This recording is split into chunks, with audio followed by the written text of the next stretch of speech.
जय श्री हरि भक्तों, मैं मधु तिवारी अपने चैनल व्रत कथा पर आपका स्वागत करती हूँ। आज हम देवशयनी एकादशी की कथा करेंगे, जो कि इस वर्ष जुलाई की 20 तारीख को पड़ रही है। ये शुक्ल पक्ष की एकादशी है। इसका नाम देवशयनी एकादशी भी है। आइए अब हम कथा आरंभ करते हैं। इसमें धर्मराज युधिष्ठिर भगवान कृष्ण से पूछ रहे हैं कि आषाढ़ मास की शुक्ल पक्ष की एकादशी का क्या नाम है और उस दिन कौन से देवता की पूजा होती है तथा उसकी विधि क्या है, सो विस्तार पूर्वक कहिए। श्री कृष्ण बोले कि हे राजन, एक समय नारद जी ने ब्रह्मा जी से यही प्रश्न पूछा था। तब ब्रह्मा जी बोले कि नारद, तुमने कलयुगी जीवों को उद्धार के लिए सबसे उत्तम प्रश्न किया है, क्योंकि एकादशी का व्रत सब व्रतों में श्रेष्ठ है। इसके करने से समस्त पाप नष्ट हो जाते हैं। इस एकादशी का नाम पद्म है। इसके व्रत करने से भगवान विष्णु प्रसन्न होते हैं। मैं तुम्हें यहाँ एक पौराणिक कथा सुनाता हूँ, ध्यान पूर्वक सुने। एक बार सूर्यवंशी मानधाता नाम का एक राजा था। वह सत्यवादी, महान, प्रतापी और चक्रवर्ती था। वह अपनी प्रजा का बच्चों की तरह पालन पोषण करता था। इससे समस्त प्रजा धन धान्य से परिपूर्ण थी और सदैव सुख पूर्वक रहती थी। उसके राज्य में कभी अकाल नहीं पड़ता था। एक समय राजा के राज्य में 3 वर्ष तक न जल बरसा, जिससे राज्य के अंदर अकाल पड़ गया और प्रजा अन्न की कमी के कारण अत्यंत दुखी रहने लगी। राज्य में यज्ञ आदि होने बंद हो गए। एक दिन प्रजा राजा के पास जाकर प्रार्थना करने के लगी कि हे राजन, समस्त विश्व का सृष्टि में मुख्य कारण वर्षा है। इसी वर्षा के अभाव में राज्य में अकाल पड़ गया है और अकाल से प्रजा मर रही है। हे राजन, आप कोई ऐसा उपाय बताइए जिससे हम लोगों का दुख दूर हो। इस पर राजा मानधाता बोले कि आप लोग ठीक कह रहे हैं। वर्षा के ना होने से सब बहुत दुखी हैं। राजा के पापों के कारण ही प्रजा को दुख भोगना पड़ रहा है। मैं बहुत सोच विचार कर रहा हूँ, परंतु मुझे अपने में कोई दोष नहीं दिखाई दे रहा। आप लोगों के दुख को दूर करने के लिए मैं बहुत प्रयत्न कर रहा हूँ। ऐसा कहकर राजा मानधाता भगवान की पूजा कर कुछ मुख्य आदमियों को लेकर वन की ओर चल दिए।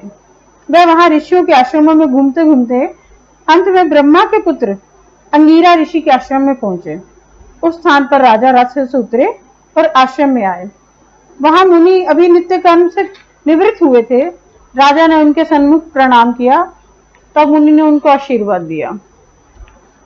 फिर राजा से बोले कि हे राजन, आप कुशल पूर्वक हैं तथा आपकी प्रजा भी कुशल पूर्वक होगी।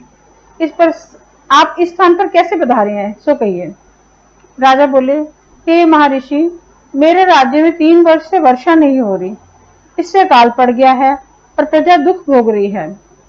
राजा के पापों के प्रभाव से ही प्रजा को कष्ट मिलता है, ऐसा शास्त्रों में लिखा है। मैं तो धर्मानुसार राज्य करता हूँ, फिर मेरे राज्य में यह अकाल कैसे पड़ गया? मुझे इसके बारे में कुछ पता नहीं लग सका। अब मैं आपके पास इसी संदेह की निवृत्ति के लिए आया हूँ। आप कृपा करके मेरे संदेह को दूर कीजिए और प्रजा के कष्ट को दूर करने के लिए कोई उपाय बताइए। इस पर ऋषि बोले, हे राजन, यह सतयुग सब युगों में श्रेष्ठ है। इसमें धर्म के चारों चरण सम्मिलित हैं। इस युग में ब्राह्मणों को तपस्या करना तथा वेद पढ़ने का अधिकार है, परंतु आपके राज्य में एक शूद्र भी तपस्या कर रहा है। इसी दोष के कारण आपके राज्य में वर्षा नहीं हो रही है। यदि आप प्रजा का भला चाहते हैं तो उस शूद्र को मार दीजिए। इस पर राजन बोले, हे मुनीश्वर, मैं उस निरपराध तपस्या करने वाले शूद्र को नहीं मार सकता। आप इस दोष से छूटने का कोई अन्य उपाय बताइए।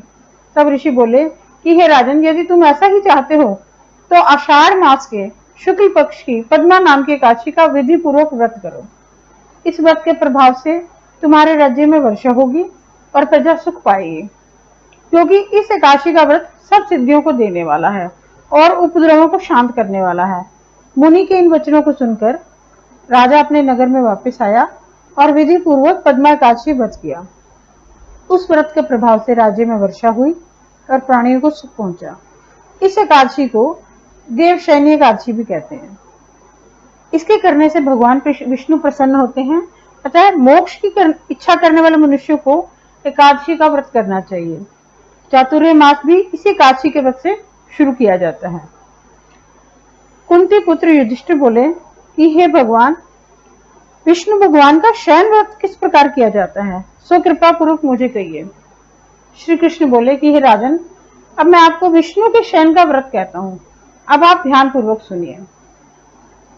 जब सूर्य नारायण कर्क राशि में स्थित हों, तब विष्णु भगवान को शयन कराना चाहिए और सूर्य नारायण के तुला राशि में आने पर भगवान को उठाना चाहिए। यदि अधिक मास भी हो तो भी विधि इसी प्रकार रहती है। इस विधि से अनेक अन्य देवताओं को शयन नहीं कराना चाहिए। आषाढ़ मास के शुक्ल पक्ष की एकादशी का विधि पूर्वक व्रत करना चाहिए। उस दिन भगवान विष्णु की प्रतिमा बनानी चाहिए और चातुर्य मास व्रत नियम से करना चाहिए। सबसे प्रथम प्रतिमा को स्नान कराना चाहिए, फिर सफेद वस्त्रों को धारण कराकर तकियादार शैया पर शयन कराना चाहिए। उनको धूप, दीप, नैवेद्य आदि से पूजन करना चाहिए। भगवान का पूजन शास्त्र ज्ञाता ब्राह्मणों के द्वारा कराना चाहिए। तत्पश्चात भगवान विष्णु की इस प्रकार स्तुति करनी चाहिए। हे भगवान, मैंने आपको शयन कराया है और आपके शयन से संपूर्ण विश्व सो जाता है। इस तरह विष्णु भगवान के सामने हाथ जोड़कर प्रार्थना करनी चाहिए कि हे भगवान, जब आप 4 मास तक शयन करें तब तक मेरे इस चातुर्य मासीय व्रत का निर्विघ्न हो, इस पर मेरी कृपा करें मुझ पर। इस प्रकार भगवान विष्णु की स्तुति करके शुद्ध भाव से मनुष्य को दातुन आदि के नियम को ग्रहण करना चाहिए। विष्णु भगवान के व्रत को शुरू करने के 5 काल वर्णन किए गए हैं। देवशयनी एकादशी से लेकर देवोत्थानी एकादशी तक चातुर्य मास व्रत को शुरू करना चाहिए। द्वादशी, पूर्णमासी, अष्टमी या संक्रांति के व्रत को प्रारंभ करना चाहिए और कार्तिक मास के शुक्ल पक्ष की द्वादशी को समाप्त करना चाहिए। इस व्रत से समस्त पाप नष्ट हो जाते हैं। जो मनुष्य इस व्रत को प्रतिवर्ष करते हैं वह सूर्य के समान दैदीप्यमान विमान पर बैठकर विष्णु लोक को जाते हैं। हे राजन, अब आप इसके पृथक पृथक फल सुनिए। जो मनुष्य देव मंदिरों में रंगीन बेल बूटे बनाता है उसे 7 जन्मों तक ब्राह्मण की योनि मिलती है। जो मनुष्य चातुर्य मास के दिनों में विष्णु भगवान को दही, दूध, घी, शहद, मिश्री के द्वारा स्नान कराता है वह वैभवशाली होकर सुख भोगता है। जो मनुष्य श्रद्धा पूर्वक भूमि, स्वर्ण, दक्षिणा आदि ब्राह्मणों को देता है वह स्वर्ग में जाकर इंद्र के समान सुख भोगता है। जो मनुष्य विष्णु भगवान की स्वर्ण प्रतिमा बनाकर दीप, धूप, पुष्प, नैवेद्य आदि से भगवान की पूजा करता है वह इंद्रलोक में जाकर अक्षय सुख को भोगता है। जो मनुष्य चातुर्य मास के अंदर नित्य प्रति तुलसी जी भगवान को अर्पित करता है या स्वर्ण की तुलसी अर्पित करता है वह स्वर्ण के विमान पर बैठकर विष्णु लोक को जाता है। जो मनुष्य भगवान की धूप, दीप से पूजा करते हैं उनको अनंत धन मिलता है। जो मनुष्य इस एकादशी से कार्तिक मास के महीने तक विष्णु की पूजा करते हैं उनको विष्णु लोक की प्राप्ति होती है। इस चातुर्य मास में जो मनुष्य संध्या के समय देवताओं तथा ब्राह्मणों को दीप दान करते हैं तथा ब्राह्मणों को सोने के पात्र में रखकर वस्त्र दान करते हैं वह विष्णु लोक को जाते हैं। जो मनुष्य भक्ति पूर्वक भगवान के चरणामृत लेते हैं तथा इस संसार के आवागमन से वह छूट जाते हैं। जो मनुष्य मंदिर में नित्य प्रति 108 बार गायत्री मंत्र का जाप करते हैं वह पापों से लिप्त नहीं होते। जो मनुष्य पुराण तथा धर्मशास्त्र को सुनते हैं और वेद पाठी ब्राह्मणों को वस्त्रों का दान करते हैं वे दानी, धनी, ज्ञानी और कीर्तिमान होते हैं। जो मनुष्य भगवान या शिव जी को स्मरण करते हैं और अंत में उनकी प्रतिमा का दान करते हैं वह पापों से रहित होकर गुणवान बनते हैं। जो मनुष्य सूर्य नारायण को अर्घ्य देते हैं और समाप्ति में गोदान करते हैं उनकी पूरी आयु को स्वस्थ देह प्राप्ति होती है तथा कीर्ति, धन और बल प्राप्त होता है। चातुर्य मास में जो मनुष्य गायत्री मंत्र द्वारा तिल से होम करते हैं और चातुर्मास के समाप्त हो जाने पर तिल का दान करते हैं, उनके समस्त पाप नष्ट हो जाते हैं और निरोगी शरीर मिलता है तथा सुपात्र संतान प्राप्त होती है। जो मनुष्य चातुर्मास व्रत में अन्न से होम करते हैं और समाप्त हो जाने पर घी, घड़ा और वस्त्रों का दान करते हैं, वह ऐश्वर्यशाली होते हैं। जो मनुष्य तुलसी जी का धारण करते हैं तथा अंत में विष्णु भगवान के निमित्त ब्राह्मणों को दान करते हैं, वे विष्णु लोक को जाते हैं। जो मनुष्य चातुर्मास में भगवान के शयन के उपरांत उनके मस्तक पर नित्य प्रति दूध चढ़ाते हैं और अंत में स्वर्ण की दुर्वादन करते हैं तथा दान देते समय जो इस प्रकार की स्तुति करते हैं कि हे दुर्वे, जिस भांति इस पृथ्वी पर शाखाओं सहित फैली हुई हो, उसी प्रकार मुझे भी अजर अमर संतान दो। ऐसा करने वाले मनुष्य के सब पाप छूट जाते हैं और अंत में वह स्वर्ग को जाते हैं। जो शिवजी या विष्णु भगवान के देवालय में गान करते हैं, उन्हें रात्रि जागरण का फल मिलता है। जो मनुष्य चातुर्मास में व्रत करते हैं, उनको उत्तम ध्वनि वाला घंटा दान करना चाहिए। इस प्रकार स्तुति करनी चाहिए, हे भगवान, हे जगतपति, आप पापों का नाश करने वाले हैं। आप मेरे योग्य कार्यों को ना करने और योग्य कार्य को करने से जो पाप उत्पन्न हुए हैं, उनको नष्ट कीजिए। चातुर्मास्य व्रत के अंदर जो नित्य प्रति ब्राह्मणों को चरणामृत पान करते हैं, वे समस्त पापों और दुखों से छूट जाते हैं और वे आयुमान लक्ष्मीवान होते हैं। चातुर्मास व्रत के समाप्त हो जाने के बाद ही गोदान करना चाहिए। यदि गोदान ना कर सको तो वस्त्र दान अवश्य करना चाहिए। जो ब्राह्मणों को नित्य प्रति नमस्कार करते हैं, उनका जीवन सफल हो जाता है और समस्त पापों से वे छूट जाते हैं। चातुर्मास व्रत की समाप्ति में जो ब्राह्मणों को भोजन कराता है, उसकी आयु तथा धन की वृद्धि होती है। जो मनुष्य अलंकार सहित बछड़े वाली कपिला गाय वेद पाठी ब्राह्मणों को दान करते हैं, वह चक्रवर्ती, आयुवान, पुत्रवान राजा होते हैं और स्वर्गलोक में प्रलय के अंत में तथा इंद्र के समान वह राज्य करते हैं। जो मनुष्य सूर्य भगवान तथा गणेश जी को नित्य नमस्कार करते हैं, उनकी आयु तथा लक्ष्मी बढ़ती है और यदि गणेश जी प्रसन्न हो जाए तो मनवांछित फल पाते हैं। गणेश जी और सूर्य की प्रतिमा ब्राह्मण को दान देने से सब कामों की सिद्धि होती है। जो मनुष्य दोनों ऋतुओं में महादेव जी की प्रसन्नता के लिए तिल तथा वस्त्रों से तांबे का पात्र उसके साथ दान करते हैं, उनके यहाँ स्वस्थ सुंदर शिव भक्त संतान उत्पन्न होती है। चातुर्मास्य व्रत की समाप्ति कर चांदी पात्र या ताम्र पात्र गुड़ तथा तिल के साथ दान करना चाहिए। जो मनुष्य विष्णु भगवान के शयन करने के उपरांत तथा यथाशक्ति वस्त्र और तिल के साथ स्वर्ण दान करते हैं, उनके भी समस्त पाप नष्ट हो जाते हैं और इस लोक में भोग तथा परलोक में मोक्ष प्राप्त होता है। चातुर्मास्य व्रत के समाप्त होने पर शैया दान करते हैं तो उनको अक्षय सुख मिलता है और कुबेर के समान धनवान होते हैं। वर्षा ऋतु में जो गोपी चंदन देते हैं, उस पर भगवान प्रसन्न होते हैं। व्रत के समाप्त हो जाने पर इस प्रकार अध्यापन करना चाहिए, 4 छटांग व 8 छटांग का एक तांबे का पात्र लेकर उसमें शक्कर भरकर तथा वस्त्र फल दक्षिणा सहित ब्राह्मण को देना चाहिए। शक्कर सहित तांबे का पात्र सूर्य भगवान को बहुत प्रिय है। इससे मनुष्य के समस्त रोग नष्ट हो जाते हैं। उसके दान के प्रभाव से बलवान कीर्तिवान संतान की उत्पत्ति होती है। हे कुंती पुत्र, इस चातुर्मास के व्रत को करने से वाला मनुष्य गंधर्व विद्या में निपुण तथा स्त्रियों को प्रिय होता है।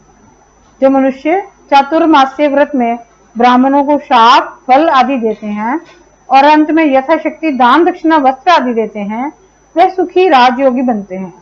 शाक और फल देवता तथा मुनियों को प्रिय हैं, अतः उसके देने से देवता प्रसन्न होते हैं।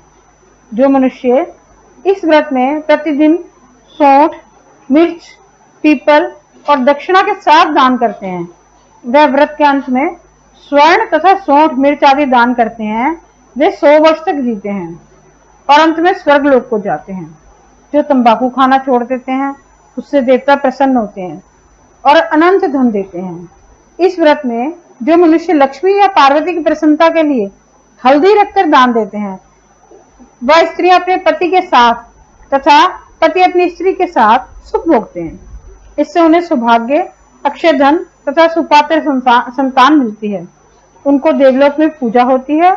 और इस व्रत में जो मनुष्य शिवजी और पार्वती की पूजा करते हैं तथा दक्षिणा, वस्त्र, स्वर्ण आदि दान करते हैं और व्रत के शुरू में शिवलिंग की स्थापना करते हैं, गौ, बैल आदि दान करते हैं और ब्राह्मणों को मीठा भोजन कराते हैं, उन्हें संपत्ति तथा कीर्ति मिलती है। इस लोक में सुख भोगकर अंत में वह शिव लोक को जाते हैं। इसमें वामन भगवान की प्रसन्नता के लिए ब्राह्मणों को दही से युक्त भात खिलाना चाहिए। यदि वह नित्य ना हो सके तो अष्टमी, अमावस, पूर्णमासी और प्रत्येक रविवार या शुक्रवार को खिलाना चाहिए। इस व्रत की समाप्ति में भूमि का दान करना चाहिए।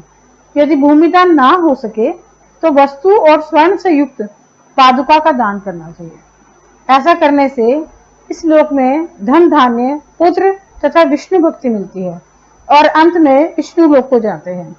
मनुष्य दान तथा आभूषण से युक्त बछड़ा सहित गो का दान करते हैं, वह इस लोक में ज्ञानी और किसी के सेवक नहीं बनते हैं और अंत में ब्रह्म लोक में जाकर पितरों के साथ वास करते हैं। चातुर्मास व्रत में जो मनुष्य प्रजापति का व्रत करते हैं, इसकी समाप्ति में गोदान करते हैं तथा ब्राह्मणों को भोजन कराते हैं, वे समस्त पापों से छूटकर ब्रह्मलोक को जाते हैं। इस व्रत में जो वस्त्र और बैलों के साथ 8 हल दान करते हैं और शाक, मूल, फल, आहार आदि करते हैं तथा पयव्रत करते हैं, अंत में दूध वाली गौदान देते हैं, वे विष्णु लोक को जाते हैं। जो मनुष्य दोनों ऋतुओं में केला के पत्र और पलाश के पत्तों पर भोजन करते हैं तथा कांसे का पात्र और वस्त्र दान करते हैं, वे इस लोक में सुख पाते हैं तथा तेल नहीं खाते हैं, उनके समस्त पाप नष्ट हो जाते हैं। चातुर्मास व्रत के प्रभाव से ब्राह्मण, घाती करने वाला, सुरा पीने वाला, बालकों को मारने वाला, असत्य भाषण करने वाला, स्त्री को मारने वाला, किसी के व्रत को बिगाड़ने वाला, अगम्य गमन करने वाला, परस्त्री गमन करने वाला, विधवा गमन करने वाला, ब्राह्मणी तथा चंडालनी से गमन करने वाला, इन सब के पाप नष्ट हो जाते हैं और अंत में निर्वाण पद को प्राप्त होते हैं। चातुर्मास व्रत के अंत में जो मनुष्य ब्राह्मण को आभूषण युक्त चंदन सहित बैल का दान करते हैं तथा उसे षट्रसिक भोजन कराते हैं, उन्हें विष्णु लोक प्राप्त होता है। जो मनुष्य भगवान के शयन करने पर नित्य प्रति रात्रि जागरण करते हैं और अंत में ब्राह्मणों को भोजन कराते हैं, उन्हें शिवलोक की प्राप्ति होती है। चातुर्मास्य व्रत में जो मनुष्य नित्य प्रति एक समय खाकर रहता है और अंत में भूखे को भोजन कराता है, उसे स्वर्ग की प्राप्ति होती है। जो मनुष्य भक्ति पूर्वक भगवान की पूजा करते हैं, वह विष्णु लोक को जाते हैं तथा जो भगवान के शयन करने के बाद भूमि पर सोते हैं और अंत में शैया दान करते हैं, उनकी शिवलोक में पूजा होती है। चातुर्मास्य व्रत में जो मनुष्य मैथुन नहीं करता, वह बलशाली, यशस्वी और लक्ष्मीवान होता है और अंत में स्वर्ग लोक को जाता है। जो मनुष्य इस व्रत के में उत्तम चावल और जौ का दान करते हैं, वे स्वर्ग को जाते हैं। चातुर्मास्य व्रत में जो तेल नहीं लगाता और अंत में कांसे या मिट्टी के पात्र में तेल भरकर दान देता है, वह विष्णु लोक को जाता है। जो व्रत में शाक नहीं खाता और अंत में 10 प्रकार के शाक वेद पाठी ब्राह्मण को देता है, वह शिवलोक में जाकर ख्याति प्राप्त करता है। जो मनुष्य इस व्रत में गेहूं को त्याग कर भोजन करते हैं तथा स्वर्ण का दान करते हैं, उन्हें अश्वमेध यज्ञ की फल की प्राप्ति होती है। जो मनुष्य इस व्रत में अपनी इंद्रियों का दमन करते हैं, उसे अश्वमेध यज्ञ का फल मिलता है। जो मनुष्य श्रावण में शाक, भादो में दही, क्वार में दूध और कार्तिक में दाल का त्याग करते हैं, उन्हें निरोगी काया प्राप्त होती है। जो स्नान करके भगवान की पूजा करते हैं, वह हरि लोक को जाते हैं। जो मनुष्य इस व्रत में मीठा, खट्टा, कड़वा पदार्थ को त्याग देता है, वह समस्त दुर्गुणों से छूटकर स्वर्ग को जाता है। जो मनुष्य इस व्रत में चंद्रायन व्रत करते हैं, वह स्वर्ग लोक में जाते हैं। जो मनुष्य इस व्रत में एकमात्र दूध पर ही निर्वाह करते हैं। उनका वंश प्रलय के अंत तक चलता है। जिस दिन भगवान शयन से उठते हैं उस दिन ब्राह्मणों को दान, वस्त्र तथा भोजन आदि देना चाहिए। यह समस्त दान वेद पाठी धार्मिक ब्राह्मण को देना चाहिए। चोरी करने वाले, मद्यपान करने वाले तथा अगम्य गमन करने वाले, अधर्मी, शास्त्रों का निरादर करने वाले, मिथ्या बोलने वाले तथा अन्य त्याज्य कार्य करने वाले ब्राह्मणों को किसी भी प्रकार का दान देने से कर्ता को उल्टा पाप लगता है तथा नरक की प्राप्ति होती है। इसके साथ ही ये कथा समाप्त होती है। जय श्री हरि भक्तों। कृपया मेरे चैनल को लाइक, शेयर तथा सब्सक्राइब अवश्य करें। जय श्री हरि।